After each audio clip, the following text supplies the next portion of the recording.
Good afternoon, everyone. It's so nice to see so many people here. For those of you who don't know me, I'm Damaris Botwick. I'm the president of Friends of the Chatham Library. And we're very pleased to have Winifred Gallagher with us.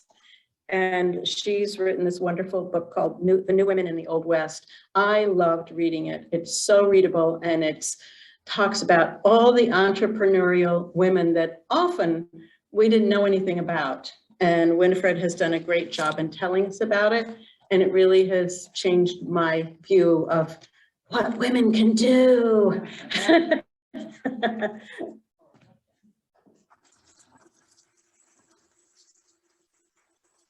Thank you. It's just a delight to be here at the invitation of the Chatham Library, which is the best library I have ever had in all my years. It's just wonderful. How can we thank them for their service during the whole COVID when everything else shut down and the library was there for us? And I'm just thrilled to be here. So I began thinking about new women in the Old West during my 12 years of living half-time in Wyoming. I was impressed by the strong, versatile women, starting with the 80-year-old Mayor Twyla Blakeman, who pretty much ran all local affairs. And then there were the actual cowgirls who could back up a horse trailer, an 8-horse horse trailer without batting an eye. I thought there must be something in the water. But I learned that my friends were actually carrying on a long tradition of independence, competence, and civic-mindedness that began in the Old West era of the 1840s that lasted into the early 20th century, when more than half of America was settled.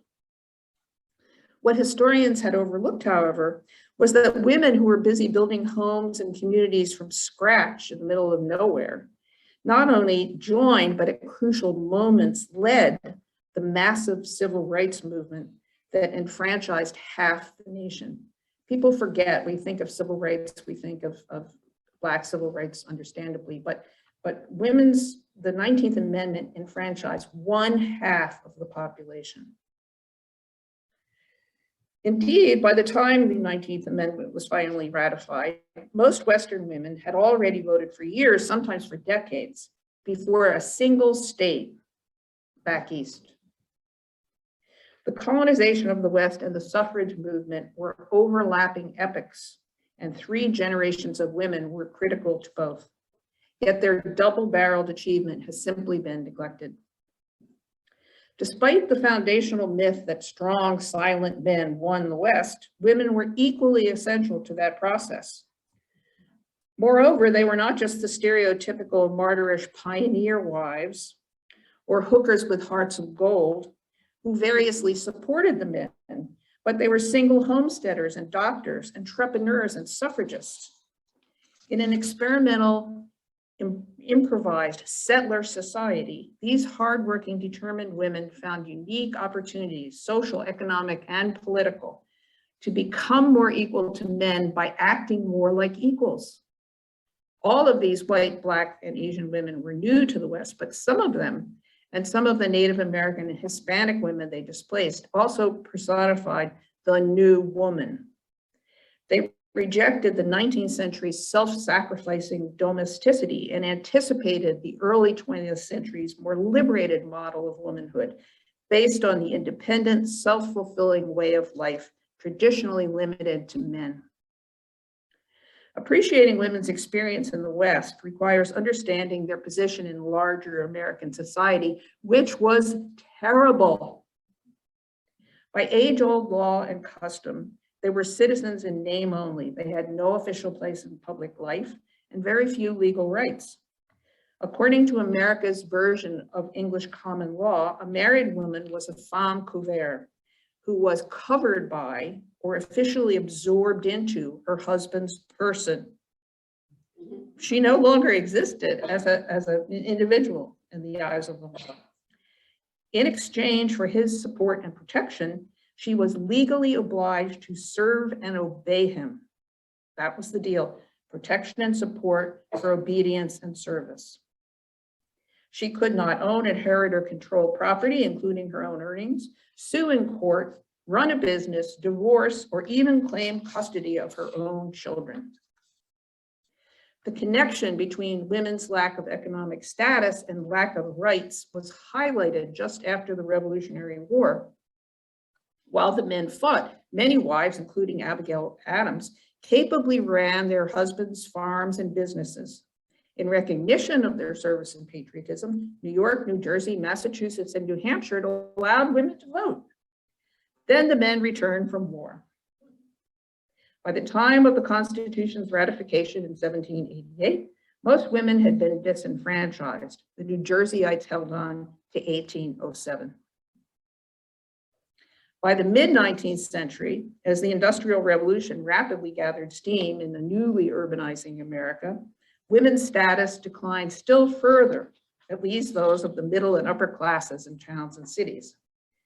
In the old agrarian economy, home and work were intermeshed on farms where the labor of both sexes sustained the family. Especially in the booming urban areas, men's jobs in the new factories and offices now supported their wives and children. Eager to codify this huge shift, Victorian society consigned the sexes to what were routinely called the separate spheres. Men got the public world of industry and commerce, law and politics. Women got the private world of the home, period. They continued to do housework and childcare, but they lost the status of economic co-providers of their families that their mothers and grandmothers had enjoyed. The only acceptable career was marriage. Indeed, they compromised their respectable reputation simply by seeking a man's education, as it was called, much less a career. Just as westward migration began, however, social reformers renovated the cloistered Victorian home, turning it into women's new power center. They built upon a theory that had been evolving since the 18th century, that women were not so much inferior to men, as everyone had always thought, as different from them. They were weaker and dimmer, of course, but they were also more elevated, nurturing, and virtuous. In the best-selling treatise on domestic economy, which quickly became a secular Bible on how respectable people should live, Catherine Beecher, a champion of female education and the mother of home economics, put the home and homemaker at the center of America's rapidly changing society and its westward expansion. Women were no mere domestic drudges, she insisted, but the rightful arbiters of mores, manners, child rearing, religion, and charity, important matters previously adjudicated by men. It's interesting to note that previously, for example, the wives of George Washington and Thomas Jefferson, they were not allowed to choose what kind of curtains they wanted. The men made those decisions. Yes, my love. Indeed, she went so far as to proclaim that what was later termed women's moral authority, even superiority, created a balance of power. This is a quote from Catherine. It is in America alone that women are raised to an equality with the other sex. This glorification of their domestic role endowed women with a potent religious and social gravitas that elevated their place in society and provided activists with a platform for their further empowerment. Poor and enslaved women who had to work could not emulate this new genteel model of womanhood. Others, whether agrarian wives, bohemians, or the first female teachers and nurses, did so qualifiedly, if at all. But the aspirational ideal of the domestic yet righteous American Madonna suffused sentimental, religious Victorian society and migrated to the West. Most 19th century Americans, including Beecher, considered politics too base a pursuit for women, but not everybody. In July 1848, as migration increased, Elizabeth Cady Stanton and Lucretia Mott, both abolitionists, famously held a meeting in Seneca Falls, New York, to discuss what were first called woman rights. The event was later promoted as the birthplace of suffrage, which is the right to vote in national and local elections, sit on juries, and run for elected office. But Seneca Falls only helped formalize and publicize a cause born earlier amid the ferocious battle to abolish slavery. By the 1830s, Black abolitionists, Frederick Douglass, but soon personified by Sojourner Truth, upheld universal suffrage, which was the right to vote regardless of race, sex, or creed. These black folks, inspired white women abolitionists to rebel against their own second-class status, which was based on gender rather than race. Stanton and Mott were also well aware that in their own upstate community, the Native American women of the Iroquois Federation had long owned property, divorced, and elected leaders. After 2 days, Stanton wrote a Declaration of Rights and Sentiments that elegantly rephrased Thomas Jefferson. All men and women are created equal. Despite the lofty language, the activists' primary goals were distinctly practical and domestic. The rights to control property, to divorce, and to maintain child custody. Laws that help women protect their families from improvident or abusive husbands. And this was at a time of rampant alcoholism in the country. The average American man drank orders of magnitude more than today. Even those zealots considered suffrage so far-fetched that they included it in their declaration only at the last minute. Mainstream society found the idea of women's rights, including equal education and employment, so ludicrous that newspapers made fun of it simply by printing a list of them. Like, do you believe this? In that same year of 1848, change roiled the West, which is the vast territory stretching past the Mississippi River. Gold was discovered in California. The US annexed the vast Oregon Territory and also claimed what is now our Southwest as spoils from the Mexican-American War. The rush to the new frontier began in earnest. The West differed from the rest of America in significant ways that affected women's position, starting with demography. Until the turn of the century, white men significantly outnumbered white women, often by a ratio of like 9-to-1. And women's scarcity increased their value. Like, oh boy, it's hard to get a woman. I want to get one. Though far less populous than in the East, the West was also the home to a great majority of the country's Native Americans, Hispanics, and Asians, which positioned these white Anglo-Saxon Protestant women to be cast as maternal civilizers who were going to live among savages in a so-called wilderness, none of which was true. Indeed, the West quickly became a showcase for the virtuous homemaker in her snug cabin, the moral heroine of both Beecher's Victorian society and America's transcontinental expansion. Women's status also benefited from conditions in the West settler society, which necessarily had to be simpler and more interested in progress than in preserving tradition. In the West, as in most of America today, it took two industrious partners to support a family, which increased the value of women's work.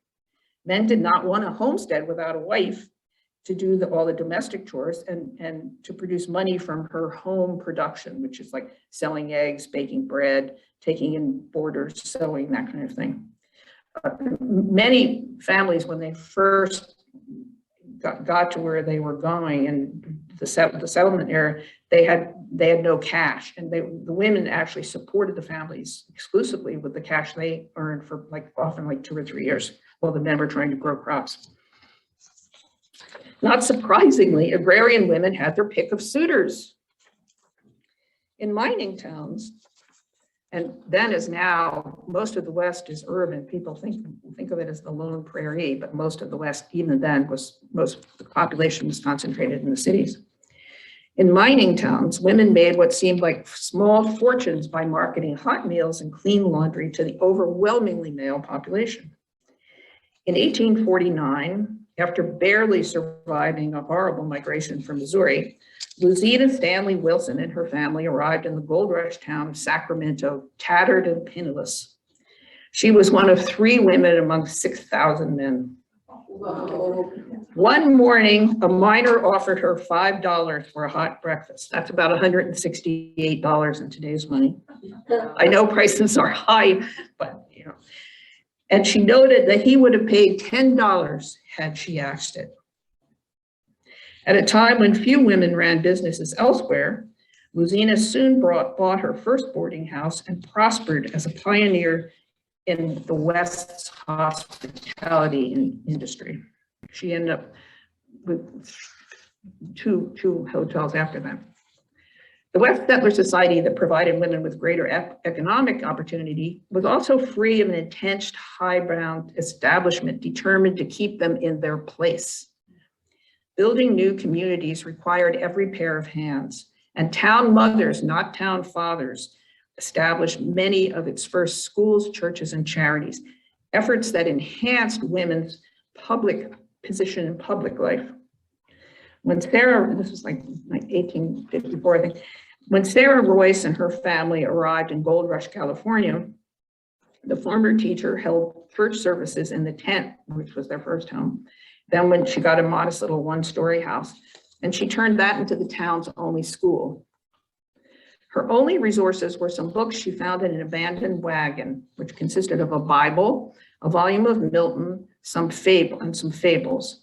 But her homeschooled son, Josiah, became a famous Harvard philosopher and a friend of William James. As her daughter-in-law later put it, wherever she was, she made civilization, even when it seemed she had very little indeed with which to make it. I love that quote. When one of your in-laws says something that nice about you, you're doing something right. That's like daughter. Yeah. When she arrived in Central City, Colorado, Clara Brown, a Black freedwoman born in slavery, worked as a washerwoman until she could start her own laundry. As her business expanded, she shrewdly invested in mines and real estate. She accumulated $10,000, then a huge sum, and became a philanthropist who helped the needy of all races and especially helped other Black people who wanted to migrate. When she finally found her daughter, Eliza Jane, one of her four children sold during slavery, the local paper described the 82-year-old as, quote, still strong, vigorous, tall, her hair thickly streaked with gray, her face kind. Women like Wilson, Royce, and Brown were not considered equal to men, but they narrowed the gap. Their record of hard work and dedication won respect and made them a political force, albeit still non-electoral, to be reckoned with. During the Civil War, small but influential groups of Western women capitalized on 2 unique opportunities to get ahead. That is, opportunities that only existed in the West. In the process, they would also be treated as equals by the federal government, an important legal precedent. In 1862, as the war raged, President Lincoln's Republicans passed 2 groundbreaking laws that recognized women's importance to the greater Reconstruction. We think of the Reconstruction often as just that period after the Civil War to try to get the South back into the country. It was historians have since described a much bigger process that really began in 1845, lasted to 1877. And the goal, the Republicans' goal, was to create a unified coast-to-coast nation that had not existed before by colonizing the West, as well as eventually reclaiming the South. In May, Congress passed the Homestead Act, which enabled female as well as male heads of households to claim 160 acres of free land in the West. At a time when most women had few economic opportunities at all, much less owning something, the chance to own real estate that could support an independent life or sell later for a sizable profit, accumulate capital that many of them went on to use to go to college or to start a little business, it was a stunning advance. Importantly, women homesteaders also attained landowner status, which since the days of the agrarian founders had been tied to citizenship and social standing. In fact, the first people, as I'm sure you know, the first people who could vote in America after the Revolution were white men who owned property. Not all white men who owned property. These women's names on tax rolls beside men's became an important argument for full citizenship. Few single women elsewhere could dream of a home of their own, much less enough land for a farm. But in 1873, Pauline Augean, a single 53-year-old Scandinavian immigrant, filed for a homestead on the remote Minnesota frontier, later the setting for On the Banks of Plum Creek, Laura Ingalls Wilder's fourth Little House book. Her homestead was right down the creek from there. Broiling summers alternated with Arctic winters, and wildfires and periodic plagues of grasshoppers wiped out crops, houses, barns, and gardens in moments. Despite the challenges, 5 years later, when she proved up or finalized her claim, she owned a 14 by 15 foot log cabin, as well as cattle, a pig, and chickens. She produced 400 bushels of wheat, dozens of eggs, and 150 pounds of butter for sale. She lived off her land for 14 years, sold it for a good price, and then made additional income for her retirement in a snug house in town by carrying the mortgage.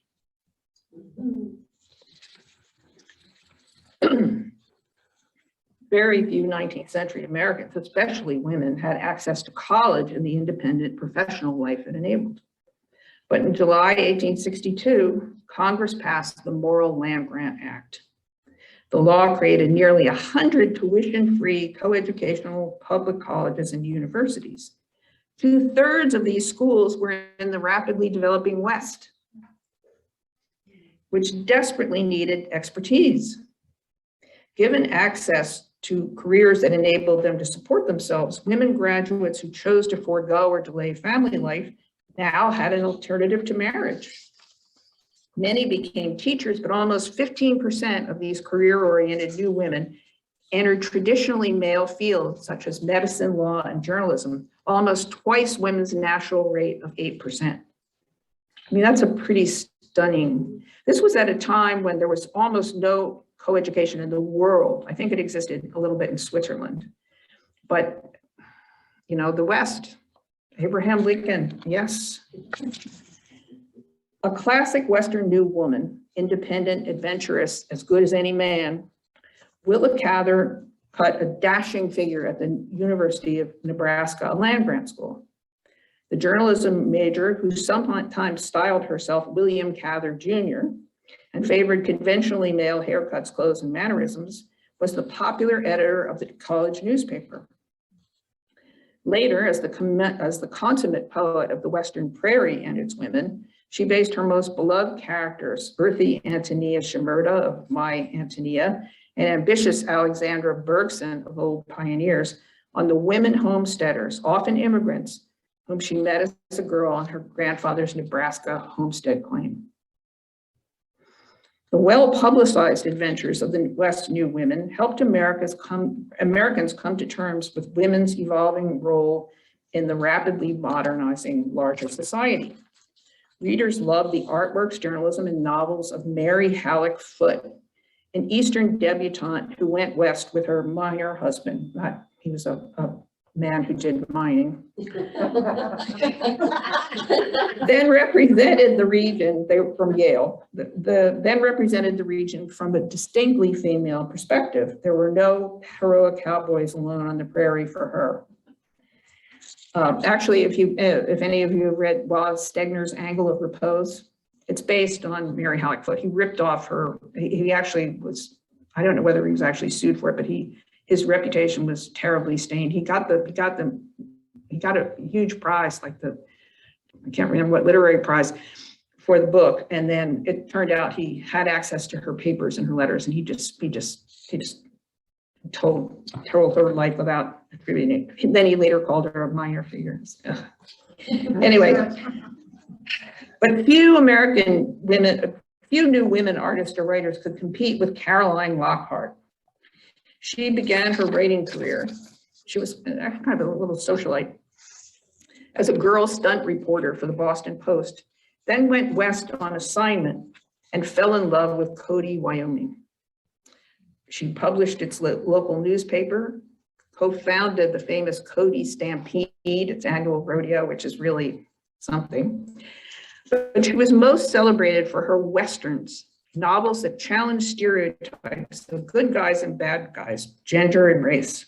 Several became major movies, including The Fighting Shepherdess, based on the life of Lucy Morrison Moore, the so-called Sheep Queen of Wyoming. I think that she even went out and met with Douglas Fairbanks in Hollywood.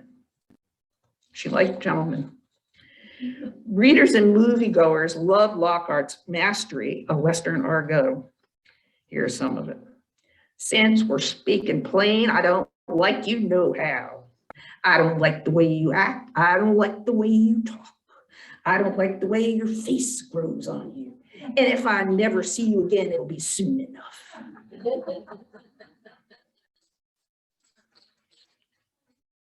The hard-drinking, hard-partying cowgirl never married, but she enjoyed many unofficial liaisons. At 54, she became a cattle queen in her own right on her 6,000-acre ranch, then lived to the age of 91.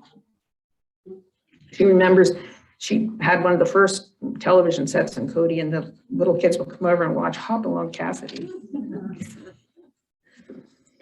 Just as the West gave ambitious women unique opportunities to own land and attend college, it gave them special opportunities in their pursuit of more rights. Indeed, in 1854, just 6 years after Seneca Falls, and 1 year after the Washington Territory was established, a suffrage bill failed to pass in its legislature by a single vote. The national movement was based in the East, but when the cause reemerged after the hiatus imposed by the Civil War, suffrage caught fire in the West. The suffrage movement, I might have to have a drink before I start suffrage, it's too exciting.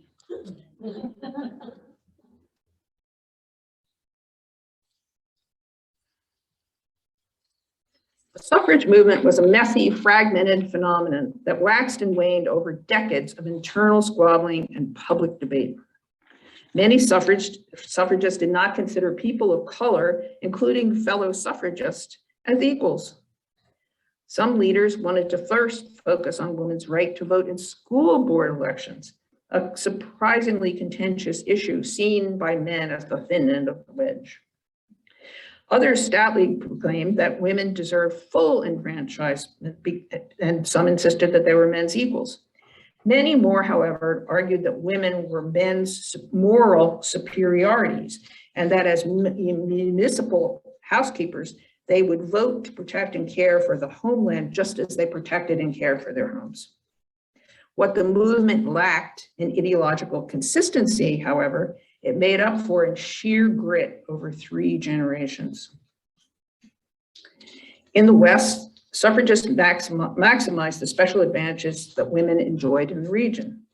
Legislators in its sparsely populated territories were eager to increase their electorates and thus amplify their clout in Washington, D.C. They also wanted more women to balance the gender ratio and counter the ballots of men in color. Black men had recently gotten the vote. To lure women, they liberalized laws regarding property and divorce.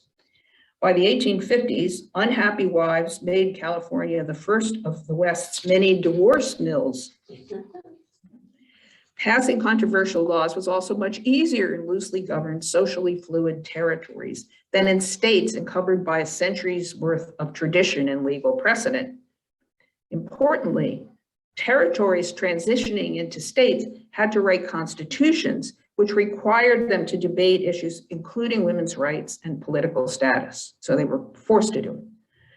Finally, compared to men in the South and East, Western men who had witnessed women's service during settlement, which was still ongoing, were notably more receptive to their empowerment, particularly if it was also to the men's own political advantage.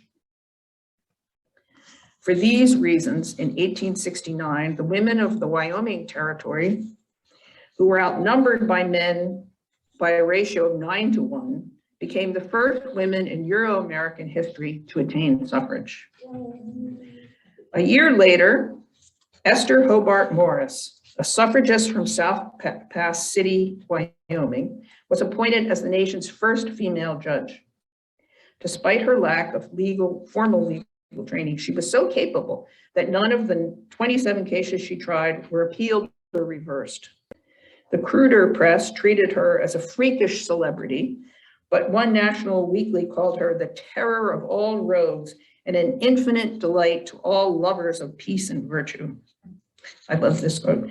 She acknowledged that her appointment was a test of women's ability to hold public office, then added, "In performing all of these duties, I do not know that I have neglected my family any more than in ordinary shopping." She's a big, tall woman. She sort of looked like George Washington.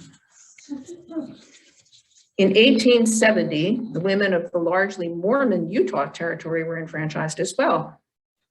Suffragists such as the journalist Emily Ann Wells, who was one of her third husband's 7 wives, insisted that because sister wives shared domestic chores, polygamy gave women more freedom. Importantly, both the Wyoming and Utah territories enfranchised women a half century before the passage of the 19th Amendment. It is often said that Western men gave women the vote, but after those 2 gifts, other territorial and state governments responded only after women persistently lobbied for bills, saw them defeated, then tried again, like 5 and 6 times. In the 1870s and 1880s, activists such as Oregon's Abigail Scott Duniway fought on in legislatures and courtrooms for women's rights to own property and to divorce, as well as to vote. Meanwhile, other Western women continued to accumulate political power at the grassroots level by working for large-scale social reform. This was at the late 19th century. America was starting to think like maybe we could do things in a more loftier way. Now that we've settled down, it's time to sort of raise the level. So there were a lot of reforms. Many Western women and women in general enlisted in the powerful nationwide Women's Christian Temperance Union, which began as a campaign against the vices that jeopardized the family, particularly drunkenness. But before long, the WCTU embraced suffrage and a broad do everything agenda, which includes sanitation, labor regulation, food and drug laws, the rehabilitation of prostitutes. This pragmatic shift was especially popular in the practical West. Contrary to its fusty image, the WCTU, still one of the largest, most important political organizations in American history, you never hear about it, but it was much, much bigger than the suffrage movement, gave tens of thousands of women a path from the home into the larger worlds of personal growth, social reform, and politics. Frances Willard, it's very dynamic. She was sort of like the Eleanor Roosevelt, right before Eleanor Roosevelt. She called it the WCTU-versity. By strongly influencing public policy before women could even vote, the WCTU strengthened their claim to the rights of full citizenship. The Western suffragist has been stereotyped, like her Eastern counterpart, as white, but a surprising number were women of color. For Native American, Hispanic, Black, and Asian women, political activism first and foremost meant ensuring their family's survival amid the West's systemic racism. Many of the West's first Chinese women had been sold back in China to become sex slaves in California. It's a horrifying story. Yet Polly Bemis escaped to marry and became a beloved homesteader on Idaho's Salmon River. Elizabeth Ensley, a Black teacher, became the co-founder of Colorado's interracial, nonpartisan Equal Suffrage Association. Native American activists such as Suzette LaFlèche, an Omaha teacher and author, and Sarah Winnemucca, a Paiute writer and orator, roused influential white women to join their fight for the West's original people. One of their recruits, Helen Hunt Jackson, perhaps some of you remember reading Ramona in high school. That's Helen's book. She was a prominent journalist and who went, when she heard a lecture by some Native women, she threw away her career as sort of like a kind of social essayist for The Atlantic, and devoted the rest of her life to doing something about the wrongs that were committed to Native Americans. She wrote A Century of Dishonor, which was the first blistering history of the government's treaty violations, and Ramona, a bestseller that presented those injustices in accessible fiction. She said, I failed to move their hearts with facts, so I will move them with fiction. And she died thinking that it had failed, and then, went on. I think it's sold something like 300 million copies. It's like extraordinary. Suffragists have also been stereotyped as traditional wives and mothers, but a striking number of these activists, like the West outstanding women in general, were single, like Hallie Morse, a homesteader and the Forest Service's first female fire lookout. Or divorced, like Clara Shortridge Fultz, a mother of 5 who became the Pacific Coast's first female lawyer. Or gay, like Montana's Jeanette Rankin, the first US Congresswoman. Or bisexual, like Adelina Otero Warren, a New Mexican educator and politician. By the 1890s, huge numbers of women, such as Luna Kelly, a Nebraska farm wife and mother of 11, helped make the West the natural capital of the new progressive politics. Progressives upheld women's rights and economic justice for average people and opposed the corrupt political machines and corporate monopolies of the era's rapacious 1%. If you're watching The Gilded Age on television, so the progressive movement was opposed to all the people in the Gilded Age. The Kansas homesteader turned lawyer, Mary Elizabeth Lease, co-founded the New People's Party before she could even vote. The electrifying orator held audiences in thrall for hours, mourning in her Irish contralto. They called her the Pythoness of the Prairies. That the US had become a government of Wall Street, by Wall Street, and for Wall Street. Progressive women also quietly helped shape the laws of new Western states, right down to the more gender-neutral wording of their constitutions. When Colorado and Idaho enfranchised women in 1893 and 1896, the West, already the national hotspot of suffrage, became a global epicenter as well, along with the other settler societies of Australia and New Zealand. As immigration surged in the early 20th century, this is when the suffrage movement that we mostly hear about really started. The public heatedly debated the question of who is a real American.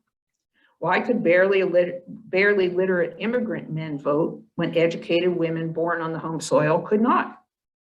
In the West, suffragists pointed to women's long record of service during ongoing settlement and demanded full citizenship. Devising a successful formula for winning the vote in holdout states, they built successful coalitions of other forward-looking, nonpartisan, good government groups, progressives, farm and labor unions, liberal Republicans, who needed women's votes to promote their own agendas. Under the banner of unity and diversity, suffragists also recruited women of all races and classes to join an unofficial labor union of hardworking citizens, whether they were unpaid mothers at home or clerks and seamstresses and waitresses, who were entitled to vote. This was a huge change because until then, the suffrage movement had been this sort of refined ladies, well-off white women's thing. So that wasn't enough to get it over the top. So they broadened the movement. In Oregon, Dr. Esther Pohl Lovejoy, as beautiful as a movie star, made house calls by dog sled during the Alaska Gold Rush, then ran Portland's Board of Health, founded the Everybody's Equal Suffrage League with her partners, including Harriet Hattie Redmond, a janitor in the city's US District Court and president of its Colored Women's Equal Suffrage Association. The sophisticated third generation Western suffragists also mounted new kinds of splashy creative campaigns that changed American politicking forever, with marches, publicity stunts, and the first buttons, tote bags, and electric signs. In Seattle, Dr. Cora Smith Eaton co-authored Washington Woman's Cookbook, Votes for Women, Good Things to Eat. The accomplished mountaineer also led a party on a 3-week camping trip to carry a suffrage banner to the summit of Mount Rainier. By 1914, suffragists had won in Washington, California, Oregon, Arizona, Kansas, Nevada, and Montana. Most Western women could now vote before women in a single state back east. Ironically, by the time of the suffragist triumph that year, the West demography had synchronized with the rest of the countries. Women no longer benefited from the settlement era's unprecedented opportunities. As World War I loomed, society's conservative turn, aggravated by women's economic and political gains, created the predictable backlash. Even the rugged rodeo cowgirls who had recently competed with men were replaced by the spangled rodeo queens who waved sedately from their palominos. It was much like, what happened in larger America after World War II. The men came home and the women started wearing, weird bras and corsets and flouncy dresses and high-heeled shoes and stuff. This sort of a version of that. Like the history of the Old West in general, the record of its women is not a seamless mark of progress. Their history charts a jagged trajectory of advances on one front and retreats on another. Progress for some and declines for others. There's no way to balance colonization's benefits for white settlers and their descendants with a terrible cost to the region's original peoples, or to reconcile the racism endured by women of color, including within the suffrage movement, with the gains made by their sex. To move forward, however, Americans must engage humbly with the tragedies of our shared past and also take part in its triumphs, including women's ongoing empowerment. Before the first Eastern greenhorns arrived in their covered wagons, the West had changed countless times during the 14,000 years of its known history. Indeed, its landscape of red, blue, and purple states continues to shift today. The inspiring legacy of the overlooked Westerners who helped define the independent, capable, active American woman, later personified in boots and blue jeans, is an important part of that record. Women's journey toward equality did not begin, nor has it ended, with suffrage. As the struggle continues, they can take heart from their Western foremothers who prove that despite formidable obstacles, change is possible, even for rules once seemingly written in stone. Thank you.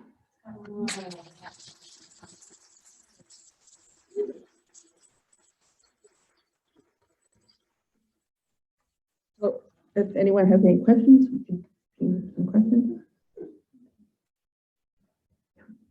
The beacher you mentioned was related. Catherine, Harriet's sister. Harriet's sister. Yeah. Harriet later said, Catherine's sister, an American wife has no more rights than a Negro slave or a child. And she was right. Wendy. Hi, Wendy. Hi. What a speaker. Wendy and I, it was probably our first jobs out of college doing Wave Hill, the first first Earth Day at Wave Hill. That's great. Yeah, we go way back. When was my boss? She's the only one who thinks that. But I'm interested that there was not a mention of the Civil War. Did that affect the West, or was it? I can't remember. Was it just on the East Coast? Oh, no, it affected, well, what happened in terms of women, can you hear me even without the thing? Yeah. In terms of women, the suffrage movement kind of submerged during the Civil War. So there were Seneca Falls, and then they started having these annual conventions, and things were really coming together. And then the Civil War happened and everything kind of stopped. After the Civil War, migration increased to the West. And the women's, I would say the earliest signs of the women's movement, I mean, in terms of organized things like newspapers and stuff like that, certainly would happen after the Civil War. But, you know, there just weren't that many white people in the West. You know, the big surge, even the first people who went in covered wagons. Very soon they were going in trains, and that's when things really took off. I went out Cody, maybe 10 years ago. Now, Annie Oakley, what time frame are we talking about? And was she part of this movement? I mean, she was. I love Annie Oakley. She was from Ohio. She wasn't even a Westerner, but she was a phenomenal athlete. And Bill Cody, who's Buffalo Bill Cody, and his Wild West show, he took them to England. They performed for Queen Victoria. I mean, they were like a huge international success. Annie was never. She was very, she had not much of an education. She was a very poor, came from a poor farm family. She hardly went to school. She was working as a servant, but she was used to shooting squirrels and varmints and stuff for the stew pot. And one day somebody took her to town and she entered the sharpshooting contest with a real Western sharpshooter, and she won. And he married her and took her on the road, and they pretended they were brother and sister. And she had to maintain this very squeaky clean image of like this. She was like little Annie Oakley, like well into middle age. You know, she had to pretend that she was very cautious about her image because women who were independent and earned money and stuff, they were probably immoral with sort of the implications, I guess. So she was very cagey about, she wouldn't say that she believed in suffrage, but she taught classes so that women could learn how to shoot, and she supported equal pay for equal work. So I think she was too politically savvy to jeopardize her commercial career by coming out for suffrage. Yeah. You said you lived in Wyoming? Yeah. Okay. So I grew up in Grand Junction, Colorado. Oh, yeah. I didn't see evidence of this history of No. strong, independent women. So you said it kind of moved backwards after the later period. So do you see it in Wyoming? So what era were you growing up in? Yeah, well, it wasn't a great era for women anywhere, I would say. No, this is the last. I guess we started going there in like around 2000, really. The mayor was 80 years old. She ran the town. All the businesses were run by women. All the cultural affairs were run by women, and they were just enormous. I mean, women thought nothing of things like, I built my house, and then it was just, I said, where is this coming from? So you were there. Yeah, I'm talking about, yeah. So what town were you in? Du Bois, Wyoming. It's a little cowboy town about 75 miles east of Jackson Hole. Very different world than Jackson Hole. The high alpine desert. Yeah. They're just, women might not say they were women's libbers, but they lived the life. I mean, they were incredibly independent. To see the cowgirls doing their thing is just astounding. So was a certain independent-minded, strong woman attracted to go out west, or was attract a certain type? Later, there were two waves of homesteaders. The first women who went west, the West was settled by young married couples, basically. Very few men went out west by themselves because men didn't know how to they couldn't take care of themselves. The few men who went by themselves usually went with a family party. They worked as an extra hand to help with the cattle and stuff so that the women would take care of them. So they were young agrarian women and they were, it was a real partnership. You could not start a homestead unless you had like a partner. Men were desperate to marry. a single man just almost couldn't homestead by himself. Then later in more towards like the 1880s, 1890s, when you start getting the new woman phenomenon, these girls, often well-off girls, would go out west. It was called larking. They would go out west on a lark to delay marriage because they knew once they got married, everything stopped. So they went out west and homesteaded, and some of them stayed. And they became teachers, they became journalists, they became various things. But the majority, I would say, if you had to say who were the majority of women homesteaders after the first wave, a lot of them were European immigrants who went west. They were kind of starving to death in Europe, and they saw these ads. The Western states were advertising, "Please come, we'll give you free land," and that's who went. A lot of Scandinavians, Norwegians. So they had to become independent once they made that move. Yeah, I mean, it was difficult there were not too many women. I mean, Pauline Osdon is an exception, I would say. Some of them were agrarian women who were capable of running a farm on their own. And in fact, when you think about it, during the Civil War, Americans continued to eat. Well, who was raising all the food? Women. You never hear about that. Women were running the farms. So if you were one of those women and you went west, maybe you could homestead on your own. But often the women homesteaders would get their plot, and then they would hire or trade services with a local guy, to pull stumps or to plow a field. Even Pauline Osdon she produced 400 bushels of wheat. She didn't do all that by herself. She probably traded her bread and her butter and stuff to get some of her neighbors to come over and do it.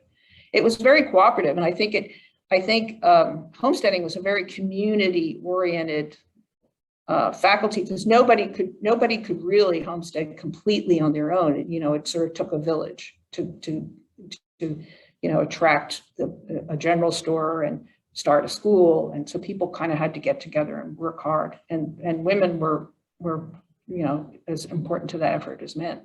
Often it was women who were starting the institutions because the men were too busy trying to make money and get ahead. And the women said, "Well, damn it." I mean, there's a lot of literature about the women saying, like, it's the stupid men won't let us start a school because they want to pay for the school.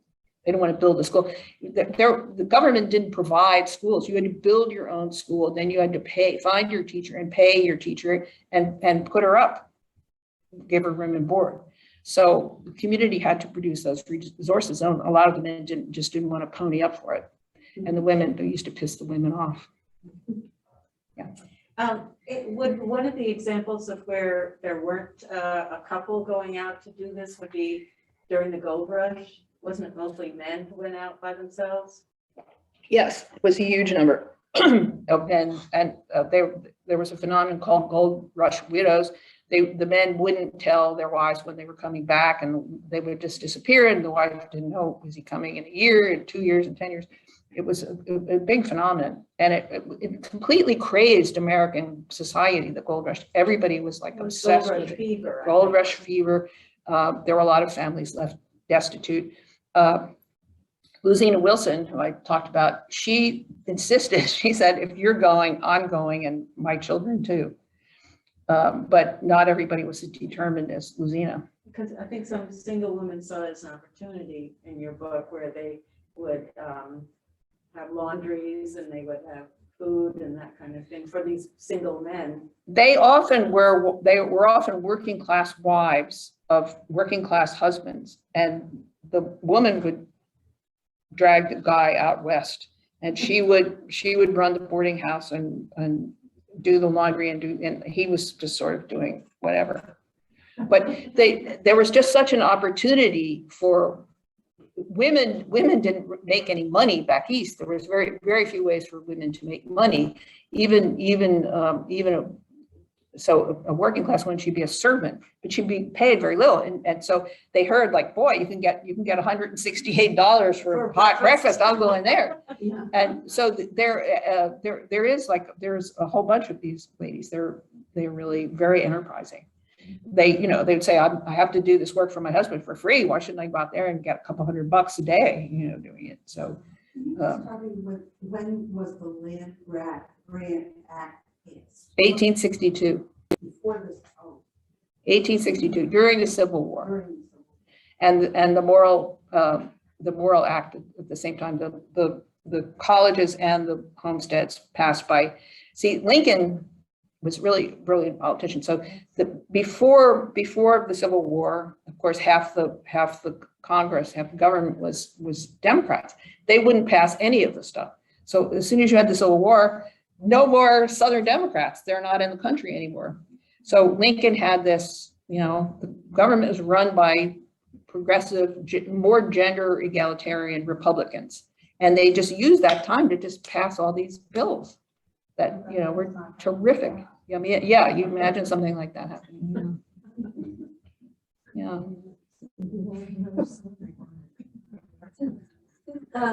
Did some of the Eastern, I thought I read once, the Eastern suffragette prominent people speak out in the West, go to the West. Yes, very early, very early. Yeah. Elizabeth Cady Stanton and Susan B. Anthony went, there are pictures, wonderful pictures of Susan hiking through the Joshua Tree. And, they were because part of being a healthy woman was physical fitness. And, they did. Susan B. Anthony said that people kind of criticized Wyoming and tried to poo-poo it and said, big deal, there are only 5 people there anyway. And she said, all revolutions have to start somewhere, and this is where it started. I wanted to ask one last question. Yeah. Just say if you have time for one more question. Okay. And I do want to give everybody just a heads up that the Chatham bookstore is really kind to come out today and sell copies of Winifred's book, and I hope that you'll stick around and kind of time to sign them after it's out. Sure. Absolutely. Yeah. Yeah, you use the term suffragist, which I don't think I've ever heard, and I wonder if suffragette is pejorative. Yeah, in fact, Hillary Clinton always said suffragette, and it really annoyed people. It's, putting at, or it's like, David always. yeah, no, the Beatles, wasn't it? Suffragette City. I'm thinking of the Beatles song. She was a suffragette. Yeah, I guess it's considered a little minimalizing their importance. So now you have to say suffragist, as we have to adjust our speech in so many ways. Okay, well, thank you so much for coming out. It's a miserable day. It's been fun. Thank you very much. We really appreciate your Oh, it was a pleasure. fascinating subject.